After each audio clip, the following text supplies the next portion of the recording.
Ya, baik Bapak Ibu. Jadi di dalam Alkitab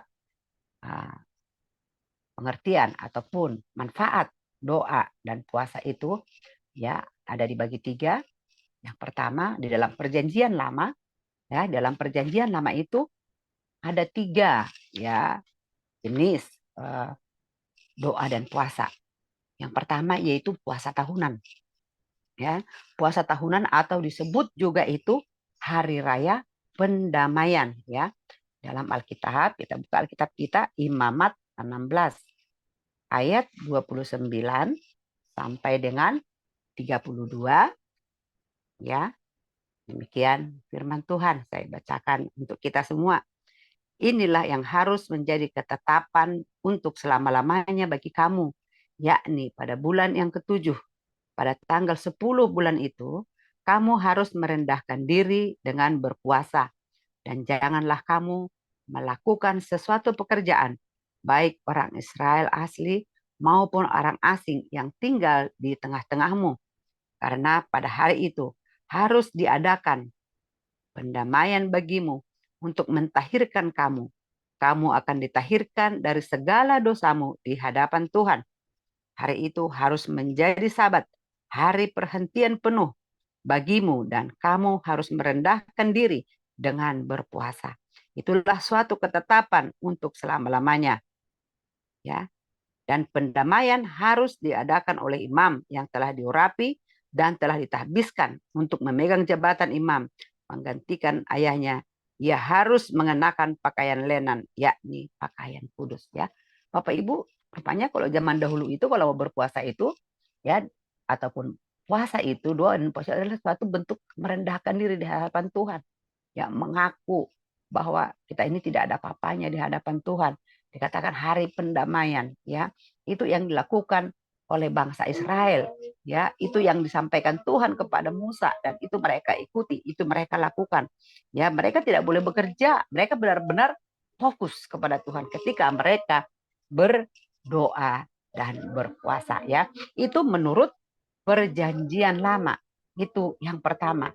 Tapi ada juga setelah terjadi pembuangan di Israel, ya setelah bangsa Israel dibuang, ya maka ada juga dikatakan di situ puasa tahunan. Jadi mereka ada lagi puasa tahunan yang diberikan oleh Tuhan kepada mereka, ya itu bisa kita baca dalam kitab Zakaria, ya Zakaria 8 ayat yang ke-9, ya Zakaria 8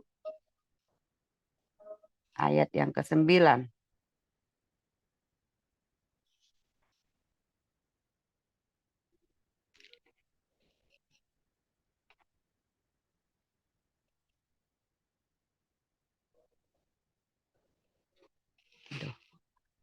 Ya, sebentar ya Bapak Ibu.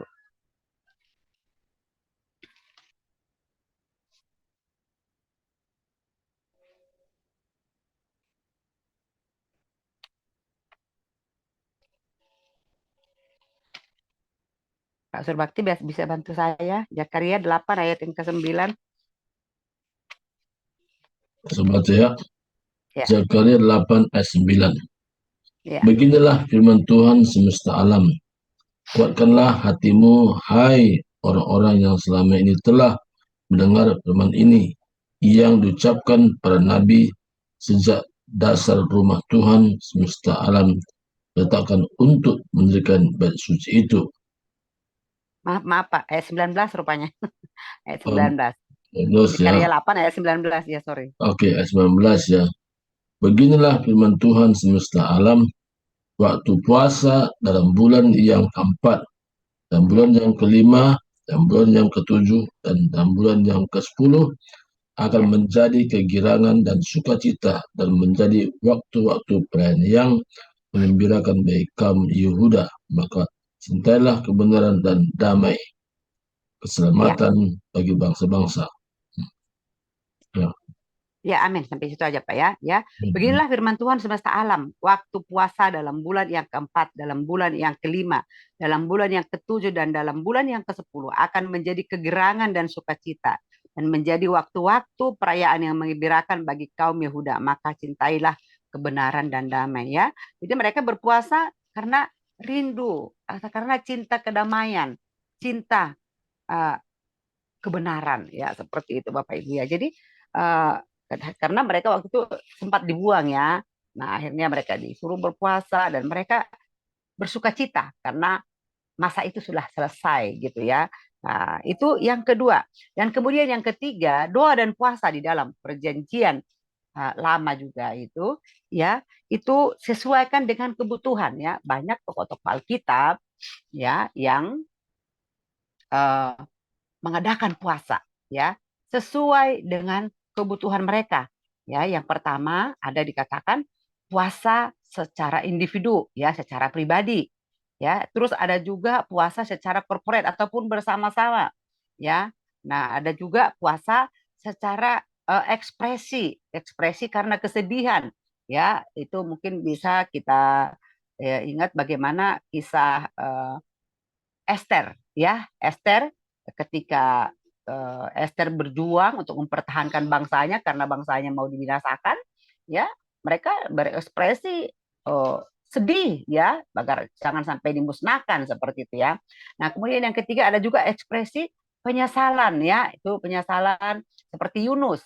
Yunus ketika disuruh dia ke Niniwe tapi dia ke Tarsis ya, kemudian dia dimakan oleh hiu ya. Nah, itu kita tahu semua ceritanya itu. Ada dia puasa juga, puasa penyesalan karena dia melawan ya kepada Tuhan, dan ada puasa penyesalan. Nah, kemudian juga ada puasa untuk merendahkan diri ya. Ini Nabi Esra, Esra 8 ayat 21. Nanti Bapak Ibu bisa baca ya. Nah, kemudian ada juga karena menghukum diri ya, ini seperti Daud ya.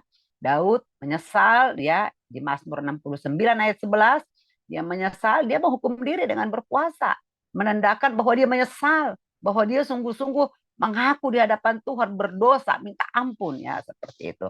Nah, ada juga doa puasa itu karena ada nyata pertolongan Tuhan dalam kehidupannya ya, di dalam Keluaran 34 ayat 28 ya, bagaimana Allah juga memelihara bangsa. Kemudian juga ada pengalaman yang lain, orang lain seperti tadi Esther ya, kembali Esther, bagaimana Esther berpuasa ketika dia mau menghadap raja, dia katakan kepada seluruh bangsanya, bangsa Israel, saya mau menghadap raja, kita harus puasa 3 hari 3 malam. Kenapa? Karena saya sudah 30 hari tidak pernah dipanggil oleh raja akhir-akhir ini. Nah, tapi kalau nanti saya menghadap raja, kalau raja tidak mengulurkan tongkat emas, maka saya akan dipenggal, saya dibunuh, saya mati. Nah, oleh karena itu untuk memohon kemurahan Tuhan, kita berpuasa gitu ya. Nah, itu mereka sungguh-sungguh, dan ternyata ketika Esther menghadap, raja mengulurkan tongkat emasnya. Ditanya, apa yang mau saya lakukan buat kamu ya? Kita baca selanjutnya di kitab Esther bla bla bla ya, di mana Esther berhasil ya menceritakan apa yang direncanakan, rencana jahat dari Naaman kepada bangsa Yahudi, dan itu tidak terjadi ya, bahkan sebaliknya seperti itu. Nah, kemudian juga uh, bagaimana ya agar doa dan puasa kita itu mendapatkan jawaban ya, yaitu mendapatkan jawaban itu kita bisa baca dari Yesaya 58 ya. Yesaya 58 ayat 3 sampai dengan yang ke-9 Bapak Ibu ya. Nah, ini firman yang luar biasa ya. Kenapa saya bilang luar biasa? Karena di sini jelas dikatakan ya, kalau nanti Bapak Ibu bisa baca sendiri karena ini panjang ya. Tapi mulai ayat 3 sampai dengan ke-9 ya, di mana Allah berkata ya di situ, eh, di sini judulnya kesalehan yang palsu dan yang sejati ya. Nah, bagaimana bangsa Israel pada waktu itu berpuasa tapi mereka masih bersungut-sungut ya. Nah, kemudian di ayat yang kelima ini minggu kemarin juga ditanyakan oleh Pak Lamsar ya, berkata begini. Sesungguhnya ayat keempat, sesungguhnya kamu berpuasa sambil berbantah dan berkelahi serta memukul dengan tinju dengan tidak semena-mena. Dengan caramu berpuasa seperti sekarang ini, suaramu tidak akan didengar di tempat maha tinggi. Nah, itu jelas ya. Nah, namun di selanjutnya itu dikatakan sungguh sungguh-sungguh inikah berpuasa yang kau kehendaki kata Tuhan, dan mengadakan hari merendahkan diri. jika engkau menundukkan kepala seperti gelagah dan membentangkan kain karung dan abu sebagai lapik tidur, sungguh-sungguh itukah yang kau sebutkan berpuasa, mengadakan hari yang berkenan kepada Tuhan.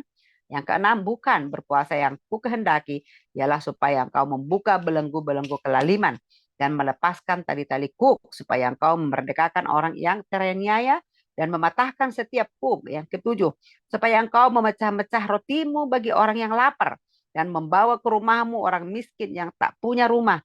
Dan apabila engkau melihat orang telanjang, supaya engkau memberi dia pakaian dan tidak menyembunyikan diri terhadap saudaramu sendiri. Yang ke-8, pada waktu itulah terangmu akan merekah seperti fajar dan lukamu akan pulih dengan segera.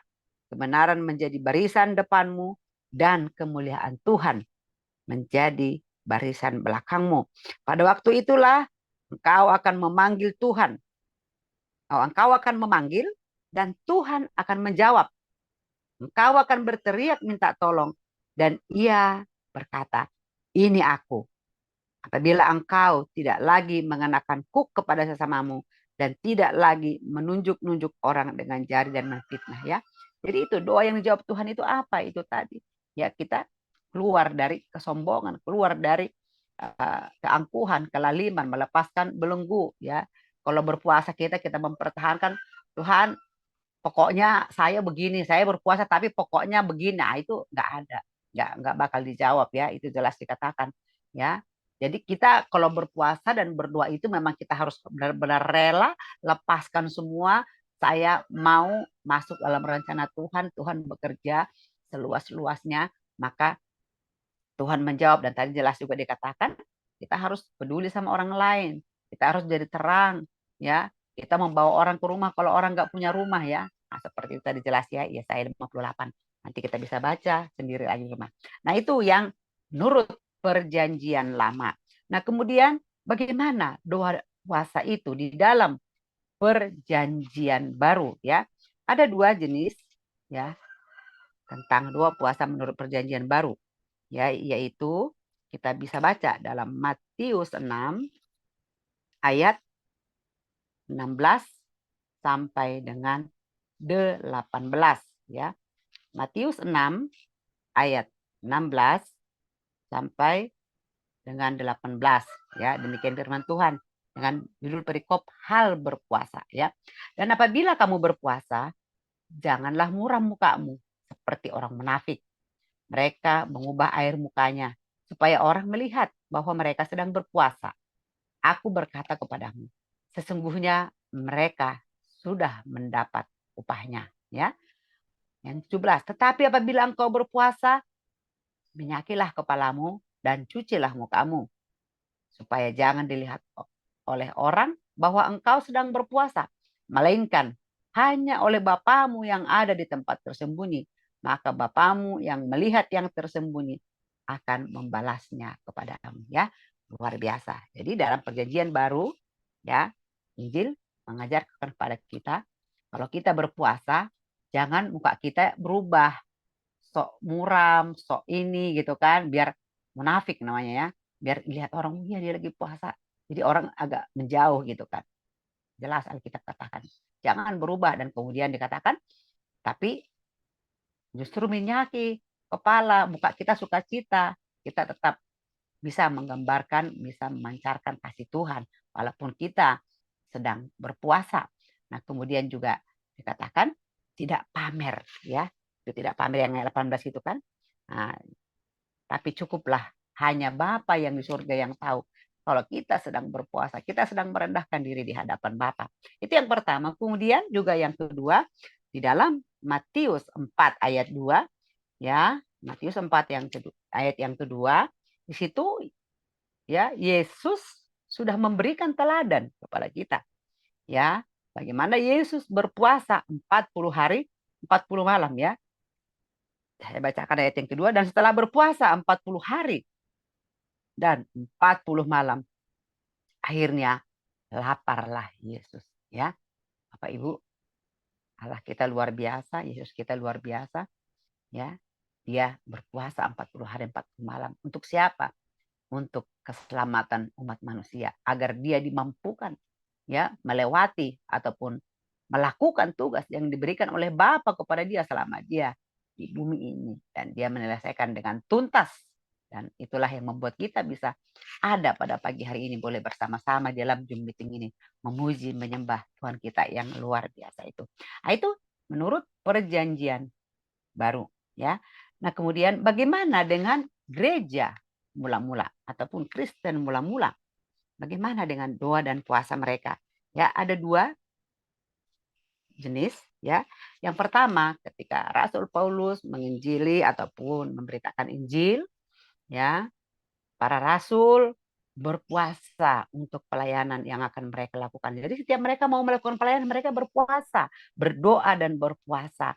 Berdoa dan berpuasa untuk jiwa-jiwa yang akan mereka kunjungi, untuk kota yang mereka kunjungi, untuk gereja yang akan mereka rintis, ataupun perkumpulan yang akan mereka rintis.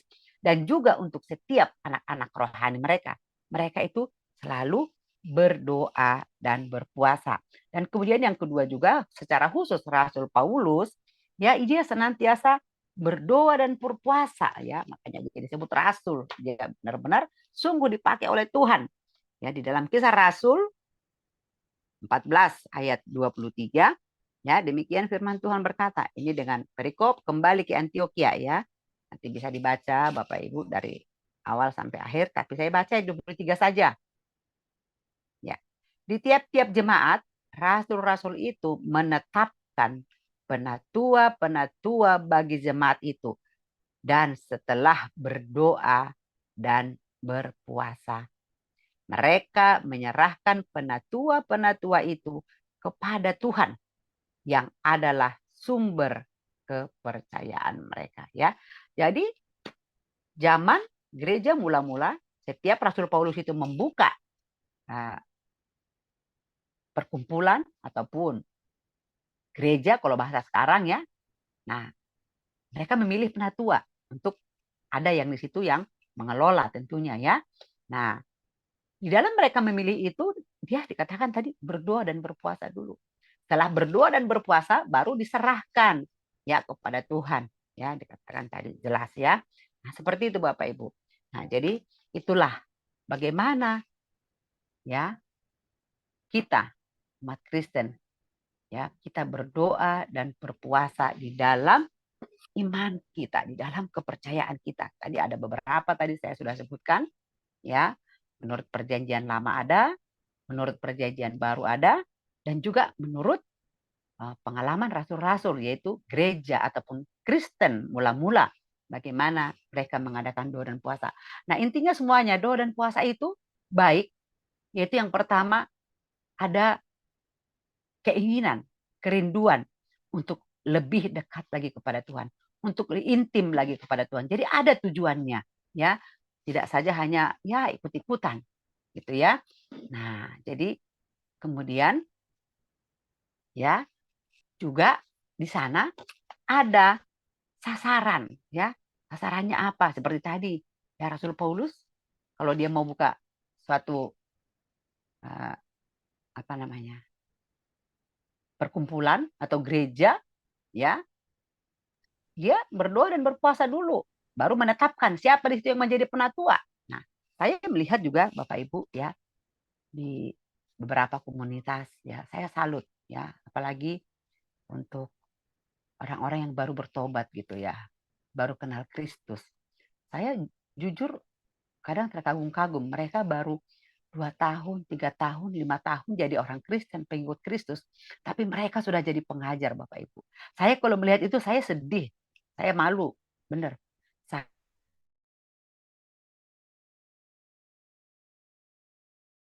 Ya, ya, ya, dulu ada saya kutip bahasanya, istilahnya teman kita, ya, sahabat lama di sini, katanya motong tali pusarnya pun dulu sudah pakai dalam nama Yesus, tapi nggak seperti mereka gitu kan. Nah, ternyata setelah saya pelajari, saya dekat dengan mereka, ya, itu tadi yang saya bilang baru 2 tahun, 3 tahun mereka sudah jadi pengajar, ya, sudah menjadi penginjil, mereka berani bersaksi, sudah jadi pendeta, ya. Wah, setelah saya pelajari, saya dekat dengan mereka, ternyata mereka benar-benar mau berdoa dan berpuasa.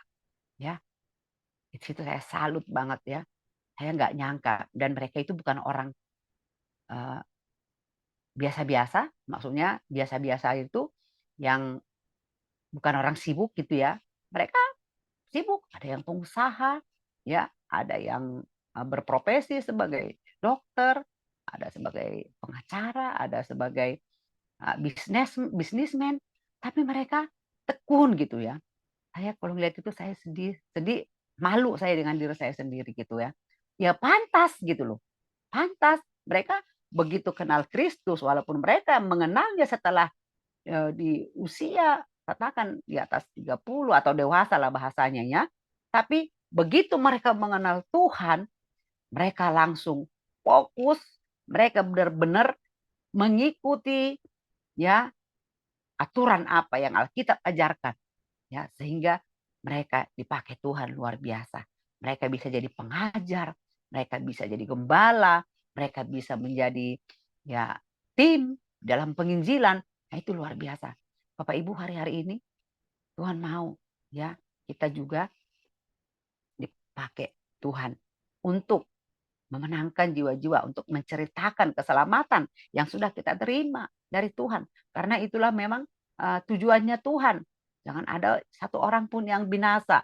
Nah, jadi kita yang sudah mengenal, nah, kita harus menceritakan kebaikan Tuhan itu. Nah, untuk itu apabila uh, kita punya teman, punya sahabat yang belum mengenal Tuhan, ya mungkin kita susah menceritakan. Saya mulai harus dari mana ya gitu ya. Kita perlu berdoa dan berpuasa. Saya sendiri sedang bergumul untuk ini. Ya, saya ikut pemuritan penginjilan, Bapak Ibu ya. Nah, jadi syaratnya untuk lulus pemuritan penginjilan itu sudah selesai, materi sudah selesai, sudah bagus, udah ujian, udah lulus, tapi harus bisa memenangkan jiwa, minimal satu baru lulus. Jadi saya sampai sekarang belum lulus Bapak Ibu, karena saya belum bisa memenangkan jiwa yang murni ya, bukan yang sudah Kristen gitu, yang sudah ke gereja, diinjili, enggak. Jadi yang benar-benar murni, belum mengenal Tuhan. Saya harus menangkan, baru saya bisa lulus, nanti saya bisa wisuda. Jadi ini tantangan ya, tantangan tapi seru gitu ya. Jadi dari sekian banyak kami yang ikut itu hanya beberapa yang sudah lulus ya Bapak Ibu ya. Nah, jadi caranya apa? Kita tanya ya sama hamba-hamba Tuhan yang senior-senior, ya harus berdoa dan berpuasa. Ya, saya juga pernah sharing sama mentor saya bilang, "Kamu saya punya teman, udah dekat banget. Bahkan udah seperti adik adik kandung ya kali ya. Karena apa yang ada di rumah saya dia tahu apa yang di rumah dia tahu pokoknya udah kayak adik kandung lah gitu ya, tapi dia masih di seberang ya, dia masih belum mengenal Kristus. Nah, sehingga suatu kali saya berdoa begini, ih Tuhan, kasihan banget ya gimana saya menceritakannya. Jadi saya sudah pernah menceritakan, tapi ya karena kami sudah dekat, setiap apa saya bicarakan kan sudah ngomongnya biasa aja, nggak ada surprise. Jadi dia bilang gini, saya bilang, saya juga cara ngomongnya nggak serius ya, maksudnya punya nggak apa sih namanya, nggak formil gitu ya. Saya bilang hanya bilang gini, saya mau ke gereja nih, kamu ikut ya, saya bilang gitu kan. Terus dia ketawa, dia bilang gini, ah ibu bisa aja katanya kan. Iya, yuk kamu ikut gereja nanti biar kamu ya makin pintar lah, biar kamu nanti ketemu di sana sama ya teman-teman, banyak sahabat, biar bisa kita saling kenalan gitu kan, saling mendoakan gitu. Terus dia ketawa ngakak, dia bilang gini, enggak lah Bu katanya, saya eh, nanti di rumah saja berdoa katanya gitu kan. Nah itu hanya sebatas itu ya, tapi beberapa kali saya coba memang kan. Nah, tapi belum berhasil sampai hari ini ya Bapak Ibu ya. Nah, itu contoh ya. Jadi ini saya masih bergumul ini. Saya harus bisa menangkan, tapi di pokok doa saya itu saya tulis di perjanjian saya waktu saya pemuritan itu nama dia nomor satu. Jadi ada 5 nama ya di situ, nomor satu nama dia. Ya, karena memang saya terbeban bagaimana biar selamat ini gitu kan. Ada 5, dia nomor urutan pertama. Tapi sampai hari ini saya belum Bapak Ibu ya. Nah, ini jadi pergumulan buat saya. Tapi saya belajar dari tadi kakak-kakak senior saya, kakak-kakak rohani, bapak rohani. Harus berdoa dan berpuasa, harus tekun gitu ya. Sehingga itu bisa terjadi. Nah, seperti itu Bapak Ibu. Jadi itulah yang Tuhan mau pada hari-hari ini untuk kita juga. Kita harus berdoa dan berpuasa. Apa pergumulan kita sekarang? Apa yang menjadi beban kita? Apa yang Tuhan taruh di hati kita? Mari kita bawa dalam doa dan puasa. Ya seperti tadi di kitab Yesaya tadi dikatakan, ya kita harus melepaskan belenggu-belenggu kelaliman, kesombongan kita. Tapi kita mau katakan, ini aku Tuhan, pakai aku sesuai dengan kehendak-Mu, sehingga kita bisa menang. Ya, doa kita dijawab, jelas tadi dikatakan. Ya, dan kita harus peduli sama orang, kita harus jadi terang, kita harus jadi berkat dimanapun kita berada. Ya, sekali lagi, ini sekarang bulan-bulan puasa buat saudara kita, ya. Tapi ayo mari kita menikmati doa dan puasa ini dengan caranya kita, dengan apa yang Tuhan ajarkan. Tidak perlu kita orang tahu kita berpuasa. Ya tadi jelas dalam kata Matius tadi ya. Nah, nggak usah tahu orang, jangan menunjukkan aduh kayak macam lemas-lemas gitu ya. Nah, itu jelas dikatakan upahnya itu aja, lemas-lemas itu aja. Orang bilang, oh ya dia lagi puasa. Upahnya itu aja. Jelas dikatakan tadi ya dalam Matius 6 ayat 16 sampai 18. Dan kemudian juga, tapi yuk tetap sukacita.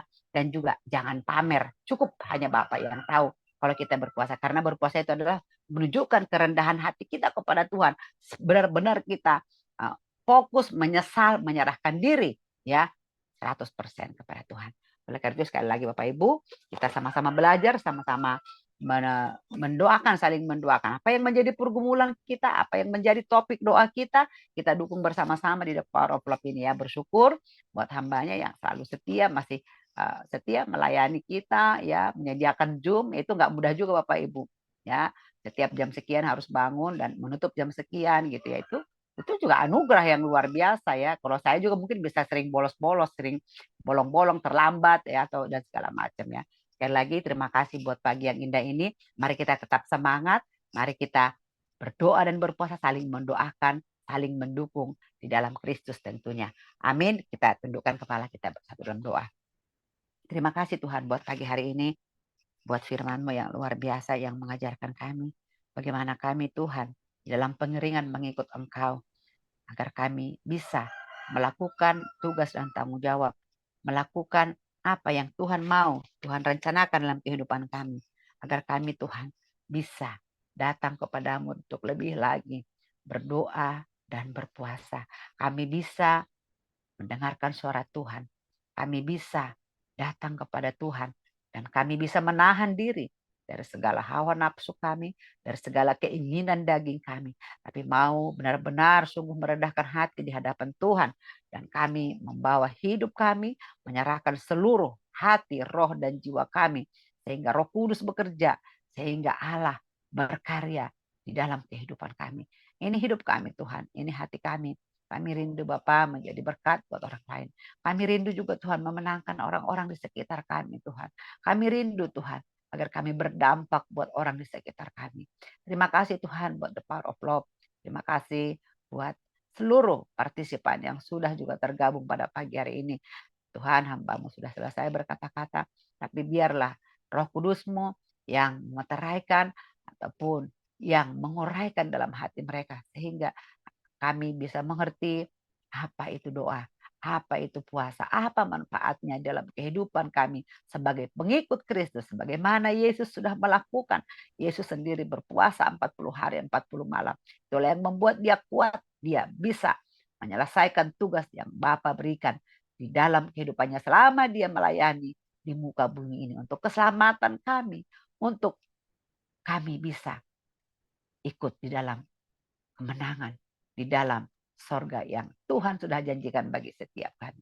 Terima kasih Bapak, terima kasih Yesus buat pagi hari ini. Engkau baik, Engkau dahsyat, Engkau luar biasa. Dan kami tetap kagum akan kebesaran-Mu. Kami tetap hormat kepadamu Tuhan. Ini kami Bapak, pakai kami lebih dahsyat lagi Tuhan. Untuk hormat kemuliaan bagi nama Tuhan. Di dalam nama Yesus Kristus kami mengucap syukur. Dan kami berdoa pagi hari ini. Haleluya. Amin.